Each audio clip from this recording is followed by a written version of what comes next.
everyone. So, welcome to my 5-minute vocabulary series, which is very important if you are preparing for CDS, NDA, and SSC. So, let's start. So, first word is amast. Amast का मतलब क्या होता है? किसी भी चीज को जमा करके रखना, गैदर करना किसी भी चीज को, गैदर करना किसी भी चीज को, तो ठीक है, एक्यूमुलेट करना मतलब a large amount of number और लार्ज अमाउंट और नंबर ऑफ वैल्यूएबल मास।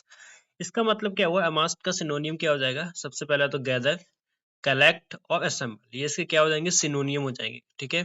और एक वर्ड आता है कोलेट। कोलेट का मतलब भी क्या होता है? किसी चीज को गैदर करके रखना। कोलेट का मतलब भी होता है किसी चीज को गैदर करके रखना। ओके, ये हो जाएगा कोलेट, COLLATE, कोलेट। इसका मतलब भी गैदर करके रखना। इसके एंटोनियम्स क्या हो जाएंगे? If I talk about antonym, dispelled हो जाएगा, डिस्पर्स्ड हो जाएगा और डिसिपिएटेड हो जाएगा। क्या हो जाएगा? डिसिपिएटेड हो जाएगा, डिस्पर्स्ड हो जाएगा और डिस्पेल्ड हो जाएगा। ये इसके क्या हो जाएंगे? ये इसके सिनोनियम्स हो जाएंगे। Okay, let's move ahead. The second word is sardonic. Sardonic का मतलब क्या होता है? किसी भी चीज, किसी का मजाक उड़ाना, किसी की इंसल्ट कर देना, किसी का मजाक उड़ाना ना, उसको बोलते हैं मॉकिंग। मॉकिंग, ठीक है। उस चीज को क्या बोलेंगे? मॉकिंग। मॉकिंग हो जाएगा। और उस सरकास्टिक, सरकास्टिक मतलब किसी भी चीज, किसी लोग का मजाक उड़ाना, उसको सरकास्टिक भी बोलते हैं। हिस्टेरिकल भी बोलते हैं, हिस्टेरिकल। तो इसका क्या हो जाएगा? किसी मौक उड़ाना मतलब बहुत तेजी से हो जाए। Word is sardonic. क्या वर्ड क्या हो जाएगा? वर्ड हो जाएगा sardonic. The word is sardonic is important. इसका एंटोनियम क्या होगा? जेंटल, जो किसी के मजाक नहीं उड़ाता है। माइल्ड, जो बहुत ही कोमल होता है। या गुड नेचर्ड होता है, जो किसी के मजाक नहीं उड़ाता। ठीक है। तो सार्डोनिक का मॉकिंग, हिस्टेरिकल और सरकास्टिक हो जाएगा। थर्ड वर्ड इज किथ। किथ का मतलब क्या होगा?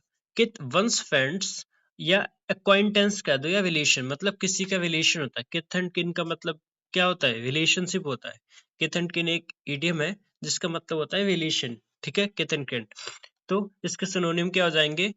फैमिली, रिलेशन, किन, इसके क्या हो जाएंगे? सिनोनियम हो जाएंगे। ठीक है। इसके सिनोनियम क्या हो जाएंगे? फैमिली, रिलेशन और किन। इसके एंटोनियम की बात करें तो इसका एंटोनियम क्या हो जाएगा? इसका एंटोनियम हो जाएगा जैसे कि इनमिटी कह दो, इनमिटी। इनमिटी इसका एंटोनियम हो जाएगा। या हॉस्टाइल, जो फ्रेंडली नहीं है, जो फ्रेंडली नहीं है, हॉस्टाइल। या कह सकते हैं अनफ्रेंडली। ओके, इसके क्या हो जाएंगे? एंटोनियम हो जाएंगे। Okay. Fourth word is pauper. Pauper क्या होता है? कंगाल, जिसके पास कोई भी पैसा नहीं होता, वेरी पुअर पर्सन होता है पॉपर। ठीक है। तो इसका क्या हो जाएगा? पुअर पर्सन, इंडिजेंट हो जाएगा या बैंकरप्ट हो जाएगा। ठीक है। या इसके लिए एक वर्ड आता है डेस्टिट्यूट। इसके लिए एक वर्ड आता है डेस्टिट्यूट। डेस्टिट्यूट का मतलब ये होता है इसके पास कोई उपाय नहीं होता, बैंकरप्ट हो चुका है। ठीक है। इसका एंटोनियम क्या हो जाएंगे? अगर एंटोनियम की बात करें तो एफ्लुएंट, मतलब जिस बहुत ज्यादा रिच हो जाएगा। बिलेनियर हो जाएगा। टाइकून, जो मतलब बहुत ही ज्यादा रिच होता है। ठीक है, उनको इसका एंटोनियम हो जाएगा।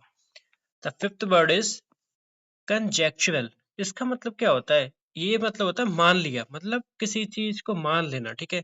या किसी चीज को इशारों में समझ लेना, उसको बोलते हैं कंजेक्चुअल। ठीक है। इसका क्या हो जाएगा? स्पेक्यूलेटिव हो जाएगा, सपोजिशनल हो जाएगा या थ्योरेटिकल हो जाएगा। ठीक है। किसी चीज को बस मान लेना। ठीक है। जैसे हम लोग मैथ में वैल्यू पुट कर लेते हैं, एक्स की वैल्यू ये है। ठीक है, उसी हिसाब से। और इसका जो एंटोनियम हो जाएंगे, एंटोनियम जो जाएंगे एक्चुअल, फैक्चुअल और रियल। जो चीज ऑथेंटिक होगी वो उसके क्या हो जाएंगे? जो चीज ऑथेंटिक होगी वो उसके क्या हो जाएंगे? Antonym, authentic. Okay, so these are 5 words which is important from the point of view of your exam. So thank you so much. अगर आप ऐसी वीडियो, क्विक वीडियो चाहते हैं तो please subscribe my channel, and I will make for you these kind of video daily. Thank you so much.